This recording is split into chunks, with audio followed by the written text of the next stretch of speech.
ഞാൻ ഇവിടെ ഇരിക്കുന്ന എല്ലാവരോടും ഒരു സിമ്പിൾ ചോദ്യം ചോദിച്ചോട്ടെ. മക്കൾക്ക് വേണ്ടിയാണ് ജീവിക്കുന്നതെന്ന് പറയാത്ത ഒറ്റ ബാപ്പയില്ല അല്ലേ? മക്കൾക്ക് വേണ്ടി ജീവിക്കുന്നു എന്ന് പറയുന്ന ഈ ബാപ്പ മക്കളുടെ കൂടെ എത്ര ജീവിച്ചിട്ടുണ്ട്? മനസ്സിലായില്ല. അവൾ പുറത്തു പോകുന്നുണ്ട്, ജോലിക്ക് പോകുന്നുണ്ട്, നിങ്ങൾ എന്നും തിരക്ക. മക്കൾ ഉറങ്ങിയിട്ടാ നിങ്ങൾ വരിക. മക്കൾ ഉണരുന്നതിന് മുമ്പ് നിങ്ങൾ പോയിട്ടുണ്ട്. എന്റെ ചോദ്യം അതല്ല. ഞാൻ എന്റെ മോളുണ്ട് ജാമ്യത്തുൽ ഹിന്ദില്, ആയിഷ.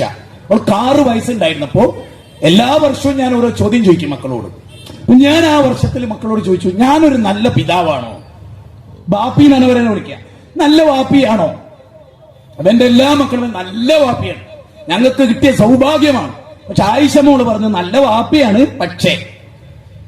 അപ്പൊ എനിക്ക് ഭയങ്കര സങ്കടമായി. ആയിഷ മോൾ എനിക്ക് അത്ര ഇഷ്ടമാണ്.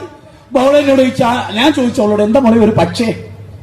വാപ്പി നല്ല വാപ്പിയാണ്, പക്ഷെ ഞങ്ങൾക്ക് കിട്ടുന്നില്ലല്ലോ, ഞങ്ങൾക്ക് കിട്ടുന്നില്ല. അപ്പൊ എനിക്ക് വലിയ സങ്കടമായി. അപ്പൊ ഞാൻ എന്ത് ചെയ്തു? എന്റെ പ്രഭാഷണങ്ങളൊക്കെ ഒന്ന് ക്രമീകരിച്ചു, മക്കളുടെ കൂടെ ജീവിച്ചു. മാഷാ അല്ലാഹ്, ഈ കോവിഡാനന്തരവും എനിക്കൊരു വർഷത്തോളം രോഗം വന്നപ്പോ ആ സ്നേഹം ഞാൻ ആസ്വദിച്ചു. ഞാൻ അവരുടെ കൂടെ കൊടുത്തു. എനിക്ക് കണ്ണീര് കുടിക്കേണ്ട ഒരു മുഹൂർത്തം ഇതുവരെ അല്ല, നാളെ ഉണ്ടാവുമെന്ന് എനിക്കറിയില്ല. മക്കളെ കൂടെ ജീവിക്കാൻ കഴിയണം.